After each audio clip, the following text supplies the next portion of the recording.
हमारा सबसे बड़ा दुश्मन कोई दूसरा इंसान तो नहीं। कभी कभी हम लोग एक ऐसे चीज़ से हार जाते हैं जो कि हम लोग के कंट्रोल में नहीं होता, और हम लोग बहुत ही ज़्यादा अच्छे से जानते हैं कि हमारे कंट्रोल में क्या चीज़ नहीं है। मन कभी मोटिवेटेड होता है, कभी डिसमोटिवेटेड होता है, कभी कुछ सोचता है, कभी कुछ सोचता है, हम लोग के कंट्रोल से बाहर होता है। लेकिन भागवत गीता में बताया गया है कि मन को कंट्रोल किया जा सकता है, और आज हम लोग यही समझेंगे कि कैसे हम लोग मन को कंट्रोल कर सकते हैं।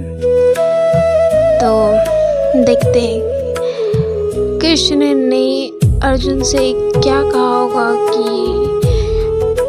वो जो चिंतित थे, घबराए हुए थे, और उनके मन में भी बहुत सारे सवाल उठ रहे होंगे। उनका मन भी कुछ करने को और कुछ ना करने को कर रहा होगा। तो उन्होंने क्या किया था, तो आगे बने रहिएगा।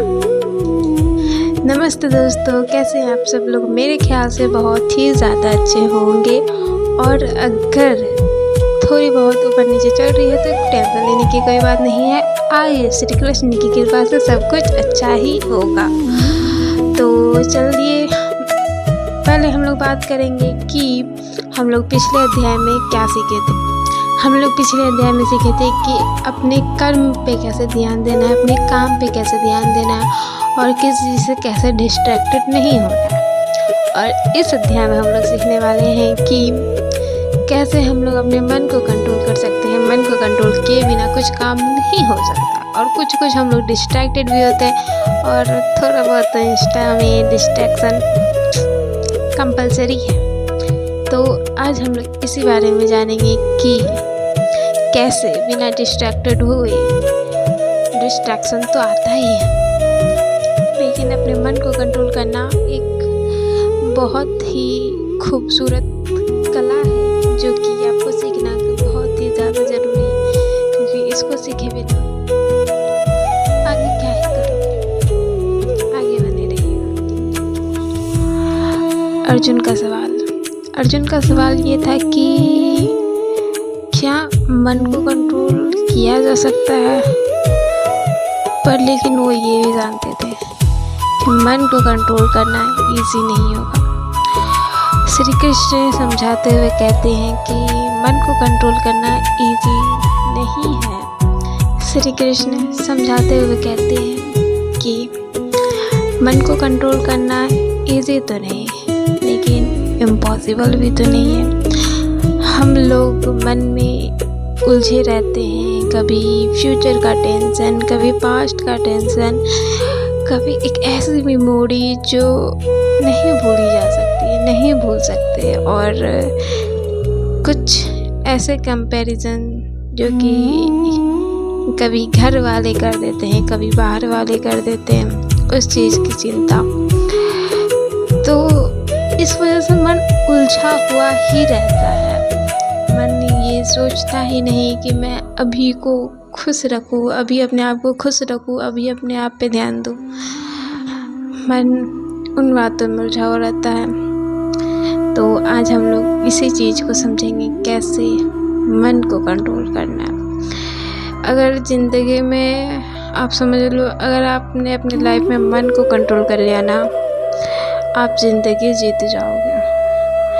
पहले इस चीज़ से बाहर निकलो कि लोग क्या कहेंगे, हमें क्या करना है, या फिर मन नहीं कर रहा है, या फिर कल करते हैं। इस चीज़ से बाहर निकलना पड़ेगा। अगर मैं कहूँ कि मेरा वीडियो बनाने का भी मन नहीं कर रहा है, रात के 10 बज चुके हैं और मैं भी वीडियो बनाने बैठे हूँ, तो मैं सोचूंगी कि अगले दिन बनाती हूँ, क्योंकि रात के 10 बज चुके हैं। आई थिंक सबको सोने तो चले ही गए होंगे। मेरे जहाँ पे रहते हैं तो अपने अपने बेड पर सब चले ही जाते हैं। तो अगर मैं कहूँ कि मेरा मन नहीं कर रहा है, कल करते, और मैं ये करती हूँ, इस वजह से भी मेरे बहुत सारे वीडियो लेट जाते हैं। तो मन बहुत बुरी चीज़ है। इसको कंट्रोल भी करना ज़रूरी है और इसके बियॉन्ड चलना भी ज़्यादा ज़रूरी होता है। तो वही हम लोग आज जानेंगे कि कैसे इसको कैसे टाला जाए। श्री कृष्ण ने बताया है कि मन को कंट्रोल करने के लिए 2 चीज़ है जो कि थोड़ा सा अहम हिस्सा रोल प्ले करती है। पहला है प्रैक्टिस धीरे धीरे करो, एक दिन में कुछ नहीं हासिल होता। दूसरा है अननेसेसरी अटैचमेंट को थोड़ा करके कम करो।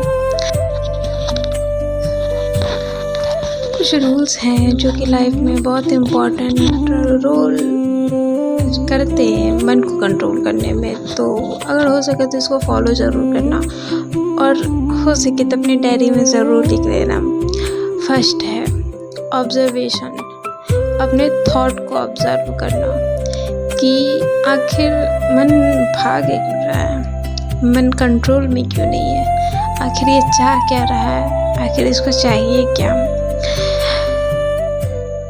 धीरे धीरे उस चीज़ को अपने अंदर ढालो, ऑब्जर्व करो, देखो कहाँ कमी है, देखो कहाँ ज़्यादा हो रहा है, देखो क्या गलती कर रहे हो, देखो किस चीज़ से डिस्ट्रैक्टेड हो। इस चीज़ को ऑब्जर्व करना बहुत ज़्यादा ज़रूरी है। And second one is practice. रोज़ थोड़ा बिना डिस्ट्रैक्टेड हुए टाइम लाइन को सेट करते हुए फोकस्ड होके थोड़ा ही काम करो, थोड़ा रोज करो बिना डिस्ट्रैक्टेड के। धीरे धीरे करो, प्रैक्टिस से हो जाएगा। And last and third one is reminder. अगर तुम ये सोच रहे हो कि डिस्ट्रैक्टेड होकर के फिर उसके बाद इस काम को बंद कर दे या फिर अपने आप पे ब्लेम कर दे, तो नहीं। तुमको याद है कि मैं यहाँ पे डिस्ट्रैक्ट हो गया था, एंड देन वापस उसी जगह पे जाओ जहाँ पे तुम छोड़े थे। उसको छोड़ के मत जाना, वहीं पे जाओ, अपने उस काम को फोकस को हटा करके फिर से वो काम स्टार्ट करो। 1 दिन करो, 2 दिन करो, खुद पे ब्लेम मत डालो, अपना काम करो। तो ये सभी रूल हैं जो थोड़ी बहुत नहीं, अगर आप सही से फॉलो करोगे तो बहुत ही ज़्यादा कुछ बदल सकता है लाइफ में। एंड अपने मन पे विश्वास करना भी, मन पे मत भी करना, क्योंकि कभी कभी मन सही भी होता है। मैं ये नहीं कहूँगी अपने मन को छोड़ देना, मत सुनो अपने मन की। कभी कभी मन सही भी कहता है, हर वक्त गलत नहीं कहता। खुद में ऐसी चीज़ डेवलप करो कि तुमको ये समझ में आए कि आखिर सही क्या है, गलत क्या है, क्या तुम्हारे लिए है, क्या तुम्हारे लिए नहीं है। इस चीज़ को ऑब्जर्व करना ज़रूरी है। इन शॉर्ट वे मैं इस लेसन में आपको ये समझाना चाह रही हूँ कि अपने माइंड को ब्लेम करने से पहले अपने माइंड को ट्रेन करना स्टार्ट करो कि कैसे, क्या सही गलत कैसे। अपने माइंड को समझाओ कि कैसे क्या करना है। और अगर आपको आज का लेसन समझ में आया, यूज़फुल लगा, ऐसा लगा कि कुछ तो था जो कि जिस वजह से मैं अपनी लाइफ में चेंज कर सकती हूँ या कर सकता हूँ, तो please like and comment and share your opinion and share your thought, what you thinking about that, and please subscribe my channel. And आज के लिए इतना ही, और हम लोग D6 में जानेंगे कि गुस्से का कंट्रोल कैसे करें और आखिर गुस्सा क्यों आता है। तो आगे का सीरीज, आगे का डे फॉलो करने के लिए और कंटिन्यू बने रहने के लिए और अपनी लाइफ में छोटे छोटे से चेंज पाने के लिए भागवत गीता के थ्रू, जो कि एक महत्वपूर्ण हिस्सा है हम लोग के लाइफ का, छोटी 10-15 मिनट के वीडियो में 10-15 मिनट के वीडियो में आप लोग को कंप्लीट एक ऐसा चीज़ पता चलेगा जो कि हम लोग छोड़ देते हैं। तो उसी चीज़ को ऑब्जर्व करने के लिए please subscribe my channel and like this video. Thank you, धन्यवाद, बाय बाय।